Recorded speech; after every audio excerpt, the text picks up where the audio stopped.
నమస్కారం. రైతు నేస్తం కార్యక్రమానికి స్వాగతం. ఈనాటి కార్యక్రమంలో పాడి పశువుల్లో పొదుగువాపు వ్యాధి నివారణ ఈ అంశం గురించి మనతో మాట్లాడటానికి మన స్టూడియోకి వచ్చేసారు డాక్టర్ కె పద్మజ గారు, పశు వైద్య విభాగం, పశు వైద్య కళాశాల, PV Narasimharao, Telangana veterinary university, Rajendra Nagar. వారిని అడిగి మరింత సమాచారం తెలుసుకుందాం. నమస్తే అండి. నమస్తే. కార్యక్రమానికి స్వాగతం. ఈరోజు మనం పాడి పశువుల్లో పొదుగువాపు వ్యాధి నివారణ గురించి మాట్లాడుకోబోతున్నాం, రైతులకి అవగాహన కలిగించడానికి. ముందుగా ఈ పొదుగువాపు వ్యాధి అంటే ఏంటి? ఇప్పుడు పాలని ఉత్పత్తి చేసేటువంటి క్షీర గ్రంథులు అంటే పశువుల్లో వాటిని మనం పొదుగు అంటాము. ఆ పొదుగు వ్యాధి బారిన పడటం లేదా వ్యాధి సంక్రమించడాన్ని పొదుగువాపు వ్యాధి లేదా మాస్టైటిస్ అని అంటాము. ఓకే, ఇది పశువుల్లో ఎలా సంక్రమిస్తుంది? దీనికి ఉన్న ప్రాముఖ్యత ఏంటి అసలు? మనం ముఖ్యంగా చూస్తే మనం పశువుల్ని పాడికే పెంచుకుంటాం ఇక్కడ. సో పాడి పశువుల్లో ఎప్పుడైతే ఈ వ్యాధి సోకుతుందో ఈ వ్యాధి వల్ల పాడి కంప్లీట్గా ఇదైపోవటం, లేదా ఆ పశువు ఒక ఈత కాకుండా ఇంకా 2-3 ఈతల్లో కూడా మళ్ళీ తిరిగి రావటం వల్ల మనం ముఖ్యంగా చూసినట్టయితే ఇది రైతులకు ఆర్థికంగా నష్టం కలిగించేటువంటిది.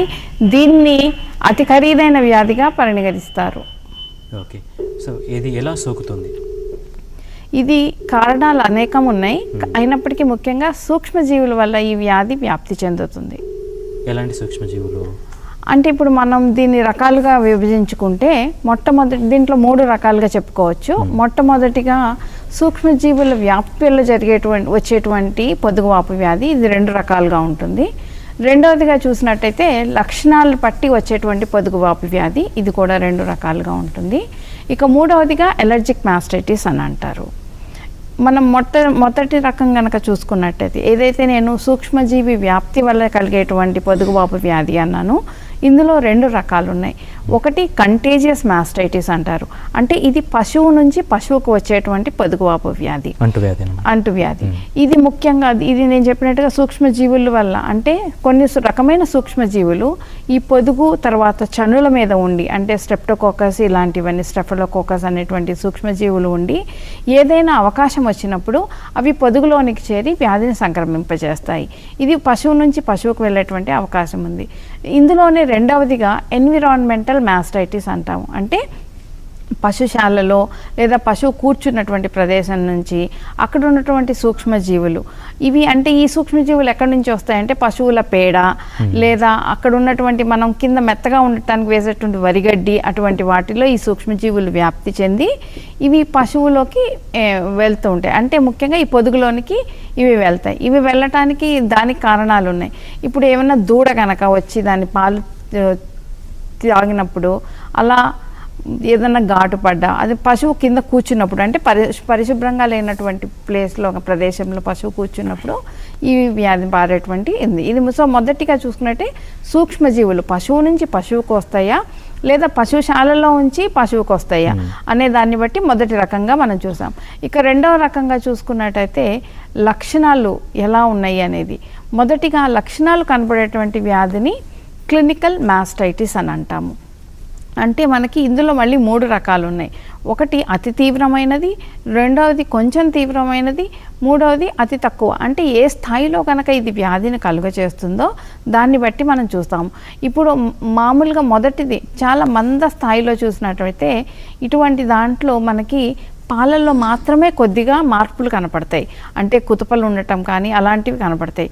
అదే రెండవదిగా చూస్తే కొంచెం తీవ్ర స్థాయిలో, అంటే మనకి పాలతో పాటు పొదుగులో కూడా కొన్ని మార్పులు కనపడేటువంటి అవకాశం ఉంది.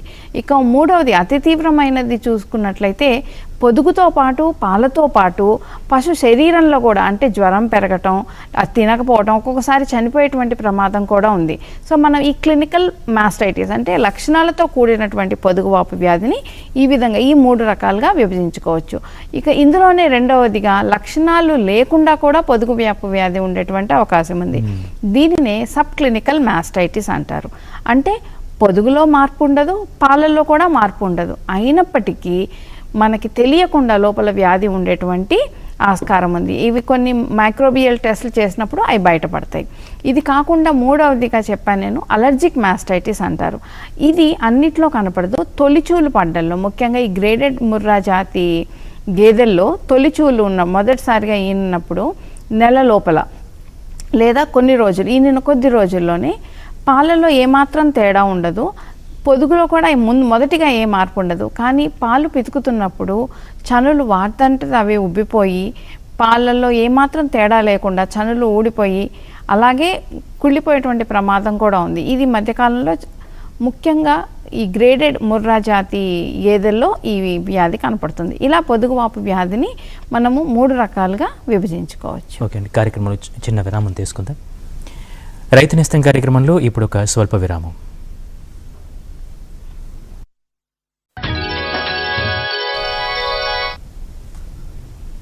రైతు నేస్తం కార్యక్రమానికి పునఃస్వాగతం. సతీష్ గారు లైన్లో ఉన్నారు, గుంటూరు నుంచి. ఒకసారి చూద్దాం మేడం. సతీష్ గారు నమస్తే అండి. నమస్తే అండి. డాక్టర్ పద్మజ గారు ఉన్నారు, మీ ప్రశ్న ఏంటో అడగండి. మా ప్రశ్న మా బెర్ర పారదర్ర అండి. చెప్పండి. పారదర్ర అండి, ఒక సన్నలోంచి లావు ధర వస్తుంది, 3 సన్నలోంచి సన్న ధర వస్తుందండి. గుంజి నొప్పి పడుతుంది. దాని నుంచి ఏమన్నా మంత ఏమన్నా ఉంటుందేమోనని. అంటే పాలలో ఏమాత్రం మార్పు లేదా? పాలలో మార్పే లేదండి, వస్తున్నాయి కానీ సన్నగా గుంజి చేతులు నొప్పులు పడుతాయండి. ఒక రొమ్ములోంచి అయితేనే బాగానే వస్తాయి, ఒక సన్నలోంచి పాలు లావుదారే. ఇది మొదటి ఈత అండి? ఆ రెండో ఈత అండి. రెండో ఈత మీ ఇంట్లోదే కదా, అంటే కొన్నదేం కాదు కదా, మీరు కొనుక్కున్నది కాదు కదా, ఇంటిదే కదా? ఇంటిదే కదండి, కొనుక్కున్నది. వాళ్ళకాల ఒకటి మేము తెలియకుండా కొనుక్కొచ్చుకున్నామండి అది. అంటే ఒక్కొక్కసారి మొదటి ఈతలో గనక పొదుగువాపు వ్యాధి వచ్చి నయమైన తర్వాత కూడా అలా ఉండొచ్చు.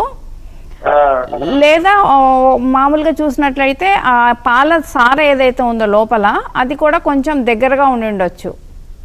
అదేనండి, ఒక సొనలోంచి బాగా లావు ధరేస్తుంది, ఒక సొనలోంచి 1/2 లీటర్ కోన్ వస్తాయి, ఎమ్మటే వస్తాయి. ఆ 3 సొనలోంచి పిండి పుడుతుంది, చేతులు నొప్పులు పడుతుంది, రావు. అందుకని ఉంటుందేమోనని ఫోన్ చేసామండి. అయితే కొన్ని టాబ్లెట్స్ ఉంటాయండి దార సరిగ్గా రావటానికి.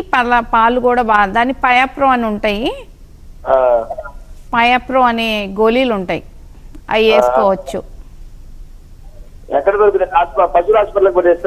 మీరు వెళ్ళి డాక్టర్ గారిని కలవండి.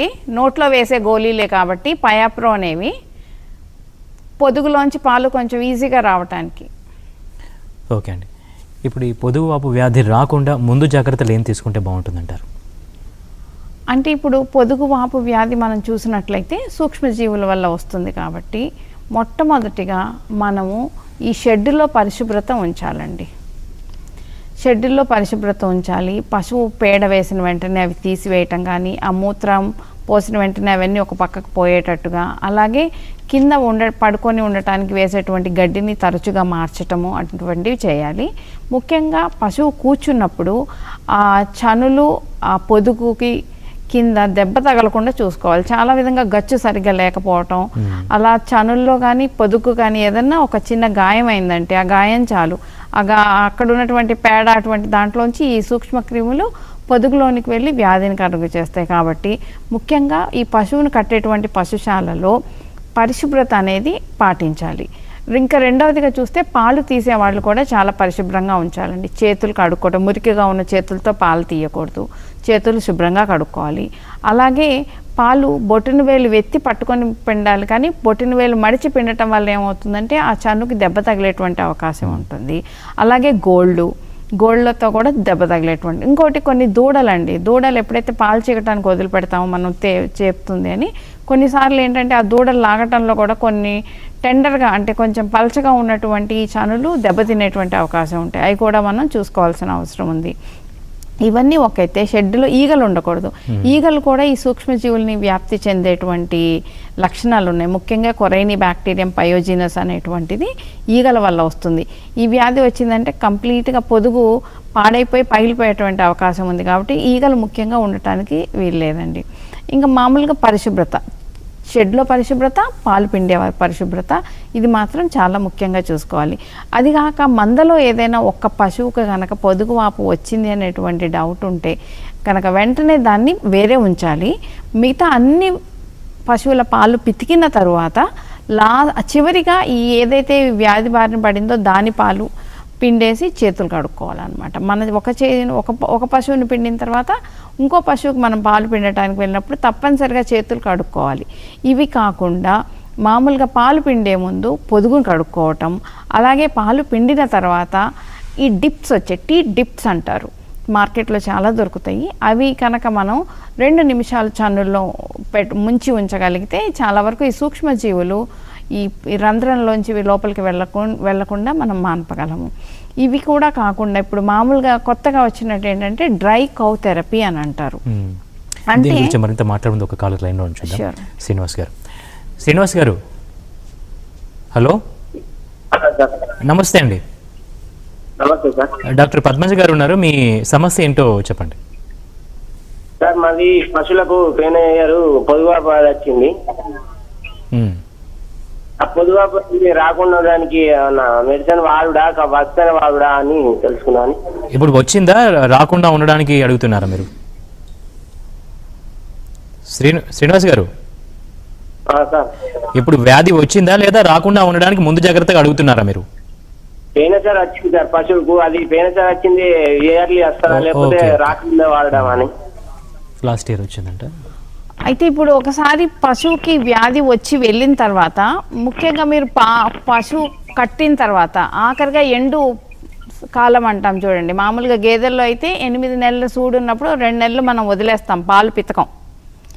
ఆ సమయంలో మనం ఒక యాంటీబయాటిక్ సూది మందుని, దీన్ని ఇప్పుడు డ్రై కౌ థెరపీ అంటే ఎండు కాలంలో పశువు ఈనిన తర్వాత పాలిచ్చే సమయంలో చికిత్స చేయటం కంటే ఈ వ్యాధి రాకుండా పశువు ఈనకు ముందే అంటే ఎండు కాలంలో ఉన్నప్పుడే కనుక మనం ఒక లాంగ్ యాక్టింగ్ యాంటీబయాటిక్ పశువైద్యుని పర్యవేక్షణలో కనుక వాడుకున్నట్టయితే ఆ 60 రోజులు ఏవైతే 2 నెలలు ఉన్నాయో 60 రోజులు ఆ పొదుగుని కాపాడుతుంది. తర్వాత ఈనిన తర్వాత కూడా వ్యాధి రాకుండా చేసేటువంటి అవకాశం ఉంది. కాబట్టి శ్రీనివాస్ గారు మీ దగ్గరలో ఉన్న పశువైద్యుని దగ్గరికి వెళ్ళి ఈ డ్రై కౌ థెరపీ గురించి అడిగి ఒక యాంటీబయాటిక్ రాయించుకోమని చెప్పగలనండి. ఓకే అండి. డ్రై కౌ థెరపీ అంటే ముందుగానే ఇంజెక్షన్ వేయించడం అంటే ఇంజెక్షన్ అనేది ఇప్పుడు మామూలుగా మనం చూసినట్టు ఇందాక చెప్పినట్టుగా శ్రీనివాస్ గారికి మామూలుగా మనం గేదెల్లో 10 నెలలు చూడితో ఉంటాయి, తర్వాత ఈంతాయి అంటాం. కాబట్టి 8 నెలల వరకు పాలు తీసుకున్నప్పటికీ ఆఖరి 2 నెలలు అంటే 60 రోజులు మనం వదిలేయాలండి. ఆ పీరియడ్ ఆ సమయం ఆ కాలం చాలా ఇంపార్టెంట్. చాలా వరకు ఇది పట్టించుకోరు, ఏదో ఈనబోతుంది తెచ్చేసుకుందామని అనుకుంటారు. కానీ ఈ పీరియడ్లో ఏవైతే ఈ 2 నెలలు ఉన్నాయో ఈ 2 నెలల్లో ఈ క్షీరగ్రంథుల్లో చాలా మార్పులు జరుగుతుంటాయి. అంటే ఇంతవరకు పాలు బాగా ఇచ్చినటువంటి పశువు ఎండిపోవటం, దీన్ని ముఖ్యంగా 3 భాగాలుగా చూసుకుంటాం. ఫస్ట్ భాగం చూస్తే మనం ఇన్వల్యూషన్ అంటాం. అంటే ఇంతవరకు బాగా క్షీరగ్రంథులు పాలిస్తున్నాయి, అవి సడన్గా ముడుచుకుపోతాయి, ఇన్వల్యూట్ అయిపోతాయి. దగ్గరగా ఇది 3 వారాలు అంటే 21 రోజుల ఈ ప్రక్రియ జరుగుతుంది. అంతకుముందు పాలిచ్చేటువంటివి కంప్లీట్గా పాలు ఇవ్వకుండా డ్రై అయిపోవటం. ఈ టైంలో బ్యాక్టీరియా కనుక లోపల కూర్చుందంటే వెళ్ళిందంటే ఈనిన తర్వాత అది పొదుగువాపు క్రియేట్ చేసేటువంటి అవకాశం ఉంది. కాబట్టి మనం చూసుకోవాలి. ఈ టైంలో ఇన్వల్యూషన్తో పాటు ఒక ప్లగ్ ఫామ్ అవుతుంది. అంటే ఏదైతే రంధ్రం ఉందో దాన్ని ఇది మూసేస్తుంది, కెరటిన్ ప్లగ్ అంటాము. కాబట్టి ఈ ఫస్ట్ స్టేజ్ అనేది చాలా ఇంపార్టెంట్. అందుకనే మనం అనేది ఈ డ్రై కౌ థెరపీలో ఫస్ట్ స్టేజ్లోనే కనుక యాంటీబయాటిక్ మనం లోపల ఇచ్చామంటే అది కంప్లీట్గా ప్రొటెక్ట్ చేస్తుంది. ఇంకా రెండోదిగా చూస్తే స్టడీ స్టేట్ అంటారు. అంటే ఈ సమయంలో ఇన్వల్యూషన్ అయిపోయింది, అది కామ్గా ఉంది. ఇంకా మూడో స్టేజ్ లాస్ట్ స్టేజ్ అంటే ఈయన 2 వారాల ముందు వచ్చే స్టేజ్లో ఇది జున్ను పాలు ప్రొడ్యూస్ చేసే స్టేజ్ అనమాట. కాబట్టి పొదుగు ఈనిన తర్వాత ఎంత ముఖ్యమో ఎండు కాలంలో కూడా మనం పొదుగును కనుక జాగ్రత్తగా చూసుకున్నట్లయితే ఈనిన తర్వాత పొదుగు వాపు రాకుండా మనం నివారించుకోవచ్చు. దీన్నే మనం డ్రై కౌ అన్నాను, డ్రై కౌ థెరపీ అంటారు. తేజస్ యాదవ్ గారు చిత్తూరు నుంచి లైన్లో ఉన్నారు, చూద్దాం. హలో, నమస్తే అండి. నమస్తే సార్. నమస్తే అండి, మీ సమస్య ఏంటో చెప్పండి. ఇప్పుడు తులసి తరపుకి పొదుగా వస్తాయి సార్, ఇటు వల్ల ఏమి ఇబ్బంది ఏం లేదు. ఇంకొకసారి రిపీట్ చేస్తారా దయచేసి? సార్ తులసి తరపులకి నా ఆవులు సార్ పొదుగా వస్తాయి కదా, వాటి వల్ల ఏమి ఇబ్బంది ఏం లేదు కదా సార్? తొలిచూలు అన్నారు, అవి గేదెల ఆవులా అండి? ఆవులు మేడం, ఆవులు. ఇప్పుడు ఆ ఆవుల్లో ఇంతవరకు అయితే ఎలర్జిక్ మాస్టైటిస్ అనేది లేదు. మామూలుగా మాస్టైటిస్ ఇప్పుడు మనం చెప్పినట్టుగా మామూలు పొదుగువాపు వ్యాధి, సూక్ష్మజీవుల వల్ల వచ్చేటువంటి పొదుగువాపు వ్యాధి. అది పశుశాలల్లో ఉంచైనా రావచ్చు, ఒక పశువు నుంచి ఒక పశువుకైనా రావచ్చండి. దానికి నివారణ ఉంది మేడం? నివారణ పరిశుభ్రత. నేను చెప్పినట్టుగా షెడ్లలో పేడ ఉండకుండా, ఈగలు ఉండకుండా ఎప్పుడు క్లీన్ శుభ్రం చేసుకుంటూ ఉండాలి. అలాగే పాలు పితికే ముందు కూడా పొదుగుని శుభ్రంగా కడుక్కోవాలి. పాలు పిండిన తర్వాత టీట్ డిప్ లాంటివి ఆ చన్నులు ఒక్కొక్క చన్ను మునిగేటట్టు ఒక 2 నిమిషాలు ఉంచాలండి. మనం ఒకటి గుర్తుపెట్టుకోవాలి ఏంటంటే పాలు పిండిన తర్వాత 7 నిమిషాల లోపల పాలు పిండేయాలి చేపు తర్వాత.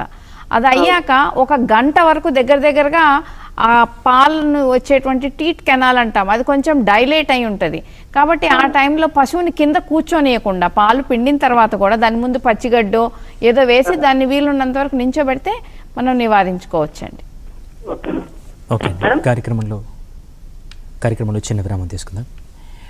రైతు నేస్తం కార్యక్రమంలో ఇప్పుడు మరొక స్వల్ప విరామం.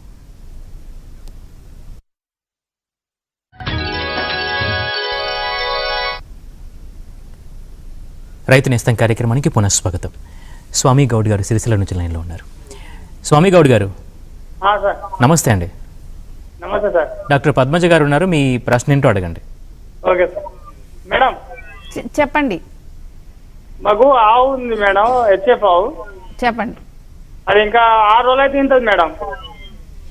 పొదిగి ఎలా ఉంది? ఏడానికి ముందనే పొదుగు వచ్చింది, నిన్న నుంచి పొదుగు స్టార్ట్ అయింది మేడం. ఇప్పుడు పొదిగి ఎలా ఉందండి?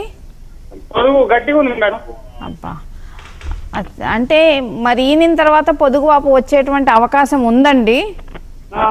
మీరు పశువు ఎండిపోయినప్పుడే నేను ఇందాక చెప్పినట్టుగా 4 చన్నుల్లోకి యాంటీబయాటిక్ మందు వేసుకొని ఉండాల్సింది. ఇప్పుడు వెయ్యలేదు. కాకపోతే మీరు ఇప్పుడు ఇంకోటి చేయొచ్చు. పొదుగు మీద మాస్టిలెప్ అనేటువంటిది లేదా విస్ప్రెక్ అని కొన్ని మందులు దొరుకుతాయి మార్కెట్లో. మీరు అది తీసుకొని వచ్చి శుభ్రంగా పొదుగుని కడిగి తుడిచి రుద్దేసేయండి అంతా. అలా రోజు పొద్దున సాయంత్రం చేయండి. దాంతోపాటు నోట్లోకి మెమీడియం అనేటువంటి పొడి దొరుకుతుంది.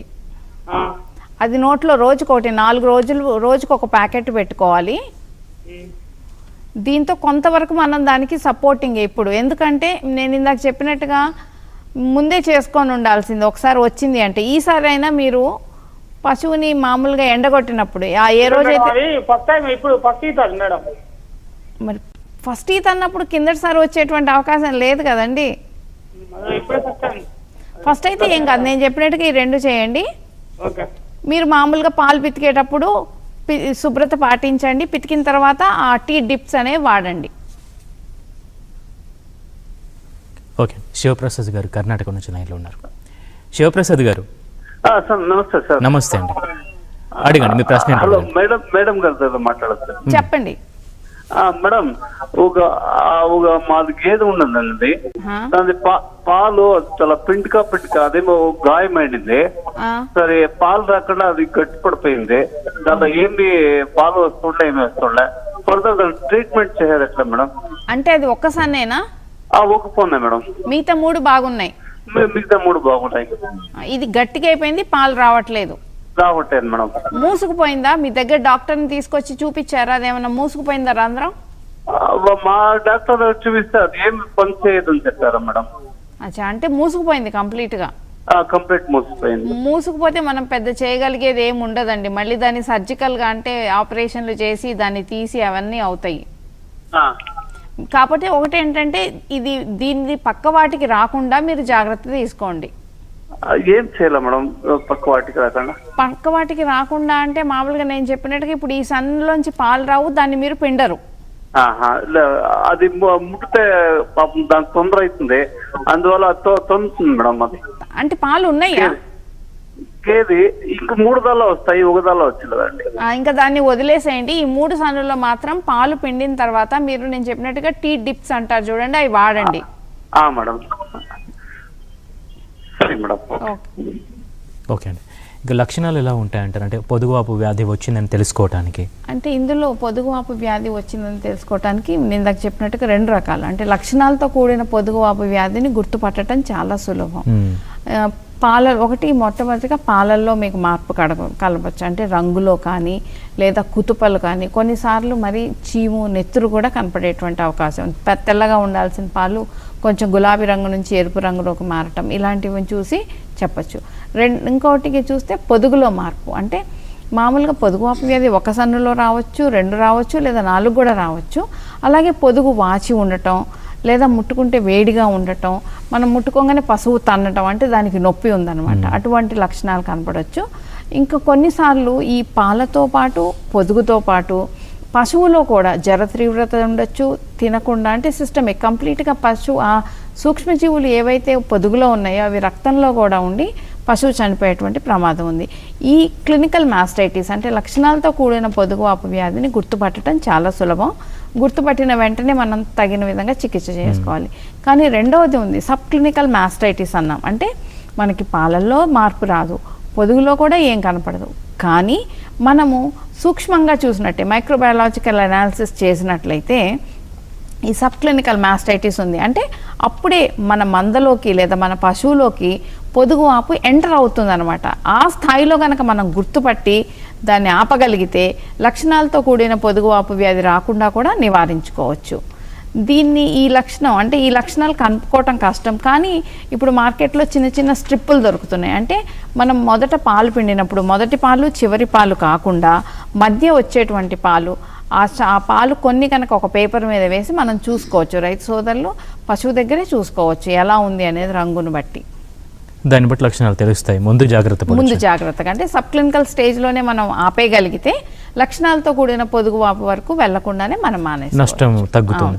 ఒక చికిత్స ఎలా ఉంటుంది మరి ఒకవేళ వచ్చిందని తెలిస్తే కనుక? అదే అంటే ఇప్పుడు వచ్చింది అని తెలిసిందంటే ఇప్పుడు నేను అన్నట్టుగా ఇందాక పాలల్లో మార్పు లేదు, కానీ కొంతమంది ఏమంటారు పాలు వాసన వస్తున్నాయనో లేకపోతే పాలు పల్చగా అవుతున్నాయనో ఇలా కొన్ని తెలిసిపోతాయి లక్షణాలు, వాసన. అంటే అప్పటికే ఫస్ట్ స్టేజ్లోంచి ఈ సబ్ క్లినికల్ స్టేజ్లోంచి క్లినికల్ స్టేజ్లోకి ఎంటర్ అవుతుందన్నమాట. ఇలాంటి సమయంలో ముందు మనం దానికి పెట్టేటువంటి నేను ఇందాక చెప్పినట్టుగా పైన పూత మందులు కొంతవరకు పైన పొదుగుకి శుభ్రంగా పాలు పిండేసిన తర్వాత పొదుగుని కడుక్కొని ఇలాంటి పూత మందులు రాసుకోవచ్చు. మార్కెట్లో చాలా దొరుకుతాయి. కొన్నిటిగా మాస్టిలెప్ అని, మన ఎన్డీడీబీ వాళ్ళు నేషనల్ డైరీ డెవలప్మెంట్ బోర్డు వాళ్ళు మాస్టిలెప్ అని, అలాగే మన ఇది విస్ప్రెక్ అని కొన్ని మందులు పైన పూతగా పూసుకోవచ్చు. మళ్ళీ పాలు పితికే ముందు కడిగేసేయాలి, పాలు పిండిన తర్వాత పెట్టాలి. ఇలా కాకుండా ఓరల్గా నోటి ద్వారా కొన్ని సప్లిమెంట్స్ అంటే వైటమిన్ ఈ, సెలీనియం అనేవి కూడా ఈ వైటమిన్ ఏ ముఖ్యంగా ఇవి పొదుగుని రక్షిస్తాయన్నమాట పొదుగు వాపు నుంచి. కాబట్టి ఈ మూడు మనం మిశ్రమం అంటే ఖనిజ లవణ మిశ్రమాన్ని మనం ఇస్తున్నామా లేదా అనేది కూడా చాలా ముఖ్యము. సో ఇది ఒకటి ఇవ్వాలి. ఇలా కాకుండా నొప్పి వాపు ఉన్నప్పుడు పశు వైద్యుని పర్యవేక్షణలో దానికి నొప్పి తగ్గట్టుగా మందులు వాడుకోవాలి. అలాగే ఇది చాలా వరకు సూక్ష్మజీవుల వల్ల వ్యాప్తి చెందుతుంది కాబట్టి ఒకవేళ కనుక అక్కడ దగ్గరలో ఈ ల్యాబొరేటరీ ఉంటే ఆ పాలను తీసుకొని కల్చర్ చేసి ఏ రకమైనటువంటి సూక్ష్మజీవి ఉంది అని తెలుసుకోగలిగితే ఇంకా దానికి కరెక్ట్ యాంటీబయాటిక్ సూది మందుని ఏదో ఒకరోజు ఇస్తే తగ్గింది కదా అని కాకుండా పూర్తిగా 3 నుంచి 5 రోజులు లేదా ఒక్కొక్కసారి 7 రోజులు కూడా అవసరం అవ్వచ్చు. ఆ కంప్లీట్గా ఒక యాంటీబయాటిక్ కోర్సుని పశు వైద్యుని పర్యవేక్షణలో మాత్రమే వాడుకోవాలి. అన్నిటికంటే ముందుగా ఈ పొదుగులో పాలు ఉండకూడదు. ఎప్పుడైతే పొదుగు చెడిపోయి పాలు చెడిపోతాయో అవి దూడలకు కూడా తాపకూడదు. అవి కనుక దూడలు తాగినా వాటికి గొంతు ఇదైపోవటం, తర్వాత అవి కూడా వ్యాధి బారిన ఉంటాయి. కాబట్టి అవి పిండేయాలి. మనం ఎక్కువ సార్లు పిండగలిగితే పొదుగుని వీలున్నంత వరకు ఖాళీగా ఉంచుకోవటం ఖాళీగా ఉంచాలి. ఎందుకంటే పాలు ఎక్కువ ఉన్నాయంటే సూక్ష్మజీవులు ఇంకా బాగా పెరుగుతాయి. చంద్ర గారు లైన్ లో ఒకసారి చూద్దామండి, అనంతపురం నుంచి. చంద్ర గారు నమస్తే అండి. నమస్కారం సార్. నమస్తే అండి, మీ ప్రశ్న ఏంటో అడగండి మేడంని. సార్ నమస్కారం సార్. నమస్తే, అడగండి, ప్రశ్న అడగండి. ఏం లేదు సార్, మాకు మేము ఒక 8 months అప్పుడు హెచ్ఎఫ్ ఒక ఆవు తీసుకుని వచ్చి చెప్పండి వింటున్నాం మేడం. మేము 8 months అప్పుడు ఒక ఈరే ఆవుని హెచ్ఎఫ్ ఆవుని తీసుకొని వచ్చాము. దానికి వచ్చేసి 3 వైపులు వచ్చేసి మామూలు పాలిచ్చే సమయంలో బాగా క్లారిటీ ఉండే, ఒక్క సన్న మాత్రం కొద్దిగా తక్కువ ఉన్నాయి మేడం. అప్పుడు వాళ్ళు ఏమన్నారంటే మాకు వైరస్ వల్ల మామూలు లాస్ట్ పాలు దూడ కిడుకుంటే దాని వల్ల ఇది అట్లా అయిపోయింది అనేసి ఆయన ఉద్దేశం తీసుకొని వచ్చాము. ఇప్పుడు ఏమంటే అతని నుంచి మాకు పాలు రావడం లేదు, ఫుల్ బ్లాక్ అయిపోయింది అది.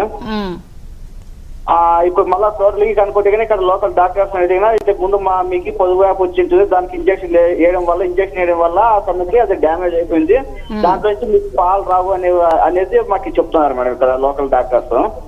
అది నిజమేనండి. నేను ఇందాక చెప్పినట్టుగా ఒక్కసారి కనుక పొదుగువాపు వచ్చినప్పుడు కొన్నిసార్లు ఒక చన్నుపోయేటువంటి అవకాశం ఉంది, లేదా ఒక్కోసారి పూర్తిగా పొదుగుపోయేటువంటి అవకాశం ఉంది. మామూలుగా మనం తీసుకొచ్చేటప్పుడు ఆవు కట్టు ఉంటుంది కాబట్టి మనం పాలు పిండి చూసుకోలేము, మనకు తెలీదు, కాబట్టి ఈ సన్ను వచ్చేటువంటి అవకాశం లేదండి. ఓకే అండి, మా స్టూడియోకి వచ్చేసి మంచి సమాచారాన్ని అందించారు పొదుగువాపు వ్యాధి గురించి. నమస్తే అండి. ఈ అంశం గురించి అదనపు సమాచారం కోసం సంప్రదించండి doctor K Padmaja, professor and head పశు వైద్య విభాగం, పశు వైద్య కళాశాల, PV Narasimharao, Telangana veterinary university, Rajendra Nagar. Phone number 8978055444. Phone number మరోసారి 8978055444.